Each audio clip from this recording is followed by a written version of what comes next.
바로 말씀 나눌게요. 지난 주일자 큐티 본문 27장부터 월, 화, 수 28장, 29장까지 계속해서 좀 저의 마음 가운데 하나의 시선을 끌었던 것은요. 거짓 예언자들이 계속해서 나오는 거였고요. 또 하나님은 그래서 이렇게 얘기합니다. 쟤네들의 말 듣지 마. 예레미야 선지자를 통해서요. 쟤들의 말은 거짓을 예언하는 거야. 이런 말이 27장, 28장, 29장에 계속해서 나와요. 오늘 아침에도 나왔거든요. 특별히 지난주 월요일 날, 지난주가 아니네요. 지난 월요일 날 보면 거짓 선지자 누가 나왔냐면 하나냐가 나왔고요. 오늘 아침 수요일 날 큐티 본문에 보시면 누가 나왔냐면 아합, 시드기야, 그리고 스마야라는 사람들의 이름이 언급되어집니다. 그러니까 산술적으로는 총 4명이 명시적으로 나오지만 그 외에도 거짓 선지자들이 횡행하였습니다. 자, 그래서 오늘 간략하게 두 가지만 딱 나누고 오늘 좀 기도하는 시간 많이 가질게요. 첫 번째, 거짓 예언의 특징이 뭘까? 우선 요거 간략하게 보겠고요. 두 번째, 왜 사람들은 이러한 거짓 예언에 대해서 혹할까? 요거만 오늘 좀 간략하게 좀 보려고 합니다. 첫 번째, 거짓 예언의 특징이 있는데 예레미야 27장, 28장, 29장에 보면 이들이 온통 전하고 있는 메시지를 보면 아주 답을 쉽게 찾을 수 있거든요. 제가 대표적으로 세 구절만 자막에 준비했습니다. 거짓 예언자들이 하는 얘기인데요. 먼저 27장 9절 우리 같이 한번 읽으시죠. 시작. 너희는 너희 선지자나 복술가나 꿈꾸는 자나 술사나 요술자가 이르기를 너희가 바벨론의 왕을 섬기게 되지 아니하리라 하여도 너희는 듣지 말라. 자, 그다음 27장 16절 띄워 주실까요? 같이 읽겠습니다. 내가 또 제사장들과 그 모든 백성에게 전하여 이르되 여호와께서 이와 같이 말씀하시기를 보라 여호와의 성전의 기구를 이제 바벨론에서 속히 돌려올리라고 너희에게 예언하는 선지자들의 말을 듣지 말라. 이는 그들이 거짓을 예언함이니라. 하나만 더 볼게요. 28장 3절 띄워주시죠. 같이요. 내가 바벨론 왕 느부갓네살이 이곳에서 빼앗아 바벨론으로 옮겨간 여호와의 성전 모든 기구를 2년 안에 다시 이곳으로 되돌려 오리라. 자, 제가 간략하게 세 구절만 보았는데요. 공통점이 있습니다. 쉽게 말할게요.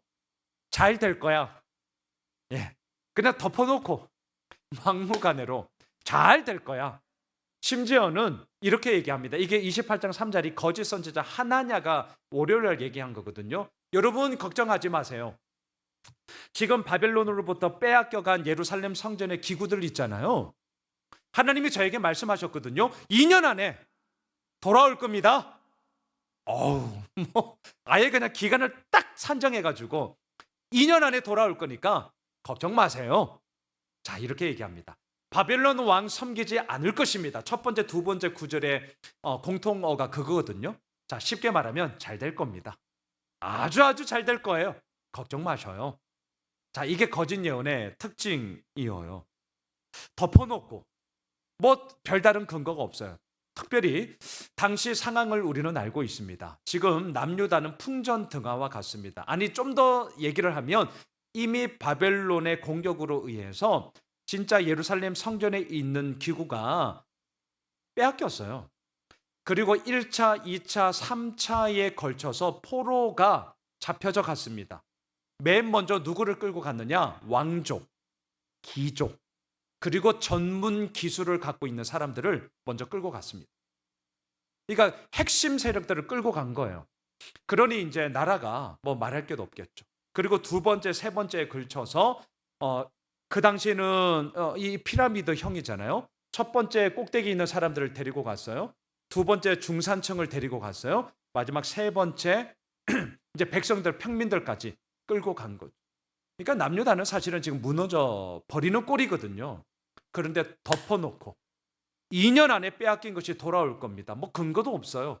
그리고 바벨론 왕을 섬기게 되지 않을 것입니다. 걱정 마세요.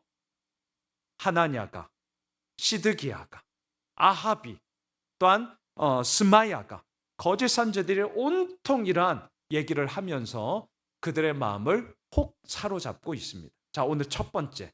거짓 예언의 특징은 뭐냐? 사람들이 듣기에 좋은 말만. 물론 오해는 하지 마셔요. 그럼 사람들이 듣기에 좋은 말만 하는 게 뭐 나쁜 것이냐? 그런 게 아닙니다. 맥락을 보셔야죠. 상황을 봐야죠. 그 시대 상을 봐야죠. 무너지고 있어요. 그리고 예레미야를 통하여서 이미 바벨론 왕에 의해서 남유다는 무너진다는 것이 계속 선포되어지고 있고요. 솔직히 그 누가 봐도 왕족이 끌려갔어요. 바벨론 성전의 도구가 빼앗겼다니까요. 예, 상황과 맥락과 그 모든 시대의 모습 속에 풍전등합니다. 그런데 걷다 대놓고 우리는 이길 것이다. 그 마음은 뭔지는 알겠지만 명확한 근거도 없이 그저 사람들이 듣기에 좋은 소위 사탕 발림만 하고 있는 말. 그리고 더 중요한 것. 거짓 예언의 특징에는요. 회개가 없습니다. 돌이킴이 없습니다. 엎드리자는 게 없습니다. 하나님 앞에 간구하자는 게 없습니다. 통해 자복하자는 게 없습니다. 무조건 잘 된다. 사람들의 듣기에 좋은 말만 하고 있더라. 사탕 발림 잊지 마십시오.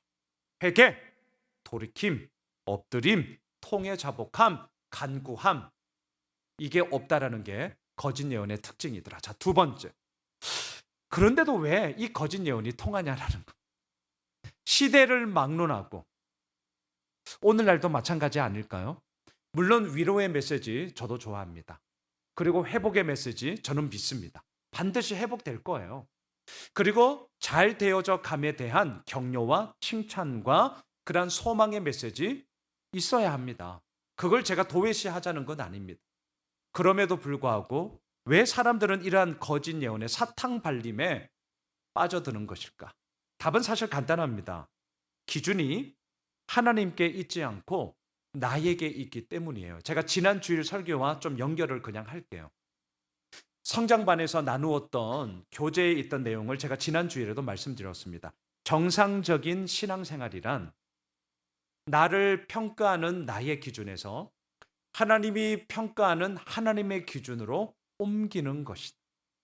내가 나를 바라보는 시선의 함정에 빠져서 허우적대는 것이 아니라 하나님이 나를 바라보는 시선과 그 평가에 나의 기준점을 옮겨는 것이다. 이게 신앙이고 이게 믿음이라고 말씀을 드렸어요. 그런데 왜 사람들은 거짓 예언에 자꾸 혹하는가? 그 기준점이 여전히 나에게 있기 때문입니다. 다시 말할까요? 하나님이 원하시는 것이 무엇일까에 대해서 우직함을 가지고 오늘 아침 제가 큐티 제목을 이렇게 잡았잖아요. 꾸준하게 그 기준점에 51대 49라니까요. 100대 빵 생각하지 마셔요. 고민할 것 없습니다. 그런 거는. 근데 이 땅을 살아보니 100대 빵은 없습니다. 진짜 51대 49예요. 그게 우리의 솔직한 인생의 믿음의 길 속에 오늘도 분투하며 싸우는 거죠. 그러다 보니까 하나님의 뜻은 어디에 있는가라기보다는 나의 이익이 되는 게 뭘까? 내가 원하는 게 뭘까? 내가 좋아하는 게 뭘까? 여전히 기준점이 나에게 있다 보니까 우리는 어떻게 되느냐? 자막을 보십시오. 오늘 큐티 본문이에요. 29장 19절 같이 한번 읽으실까요? 여호와의 말씀이니라 너희들이 내 말을 듣지 않았기 때문이니라 내가 내 종 선지자들을 너희에게 꾸준히 보냈으나 너희는 그들의 말을 듣지 않았느니라 여호와의 말씀이니라. 성경을 잘 보세요. 너희는 듣지 못한 게 아니라 듣지 않았다는 것. 우리도 마찬가지입니다. 우리 듣지 못한 게 아닙니다. 듣지 않았죠. 왜 듣지 않았다라고 얘기를 할까요? 내가 듣고 싶은 말만 듣고 있으니까. 그러니까 기준점의 싸움이에요. 하나님의 뜻이 무엇일까의 기준점을 둔다면 듣지 않았기 때문이다라는 이 책망보다는 정말 너희들 듣지 못하고 있구나. 이렇게 갈 겁니다. 그런데 그 기준점이 내가 원하는 것, 내가 바라보고 있는 것, 내가 소망하고 있는 것, 내가 원하고 있는 것에만 온통 기준점이 있다 보니 내가 듣고 싶은 것만 듣죠. 저도 똑같거든요. 그래서 하나님은 정확하게 말씀하십니다. 너희들 듣지 않고 있고 여전히 그 기준점이 하나님께 있지 않다라는 것을 분명히 하나님은 지적하며 나아가고 있습니다. 왜 거짓 예언이 판을 치는가? 기준점의 싸움입니다. 하나님의 그 말씀 앞에 기준점을 두어야 하건만 여전히 나의 기준점을 세우고 있다 보니 듣지 못하는 게 아니라 듣지 않고 있더라. 왜? 내가 듣고 싶은 것만 여전히 들으니까. 자, 여러분.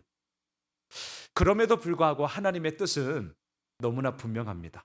다시 말씀드릴게요. 거짓 예언의 특징은 회개해라, 자복해라, 통해 자복하며 엎드려라, 돌이켜라 라는 메시지보다는 잘 될 거야.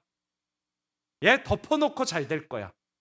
뭐 이런 유로 갑니다. 우리들에게 아주 듣기 좋은 사탕 발림의 이야기만 있더라. 두 번째, 그럼에도 왜 이런 거짓 예언이 계속해서 판을 치고 있느냐?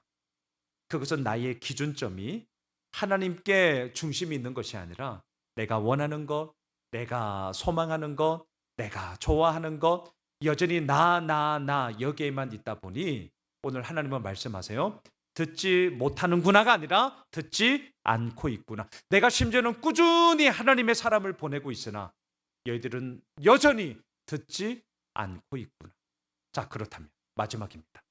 이러한 이스라엘 백성들을 보면, 아니 우리 얘기로 갑시다. 이러한 우리들을 바라보면서 하나님의 뜻하심은 정녕 어디에 있을까?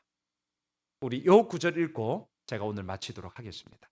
예레미야 29장 10절인데요. 10절 11절인데요. 함께 읽겠습니다. 여호와께서 이와 같이 말씀하시니라. 바벨론에서 70년이 차면 내가 너희를 돌보고 나의 선한 말을 너희에게 성취하여 너희를 이곳으로 돌아오게 하리라. 여호와의 말씀이니라. 너희를 향한 나의 생각을 내가 아나니 평안이요 재앙이 아니니라. 너희에게 미래와 희망을 주는 것이니라. 그렇습니다. 끝내 하나님은 회복하세요. 하나님은 우리를 돌이키십니다. 하지만 거짓 선지자 하나냐는 2년 안에 돌아올 것입니다 했지만 아니요. 사실은 하나님의 뜻하시면 70년이라는 너무나도 긴 시간 속에 하나님의 정말 정화의 시간, 이스라엘 백성들을 깨끗하게 만드는 시간을 통과해야만 했습니다. 그리고 그 가운데서 말씀하십니다. 이거는 너희들을 향한 재앙이 아니야. 너희들 꼭 알아야 된다.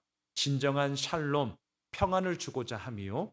그리고 그 과정을 거쳐서 미래를 얘기할 수 있고 꿈을 얘기할 수 있고 희망을 얘기할 수 있는 그 하나님의 길로 너희들이 진정 걸어가게 하고자 합니다. 사랑하는 예수 오미실 가족 여러분, 오늘 29장 10절 11절 하나님은 우리로 하여금 돌아오게 하시고요. 정말 재앙이 아니라 평안함을 주시고요. 미래를 얘기하고 희망을 얘기하고 꿈을 이야기하고 소망을 이야기하게 하십니다. 특별히 5월 가정의 달입니다. 우리의 가정 가운데, 우리 자녀들 가운데 이러한 미래와 희망을 노래하며 샬롬을 통하여서 우리들의 모든 걸음걸음들이 하나님 안에서 굳건하게 세워지며 걸어가게 될 줄 믿습니다. 그러한 은혜가 오늘 이 저녁 예배하는 우리 모두에게 임하게 되길 주님의 이름으로 축복합니다. 우리 함께 좀 기도합니다.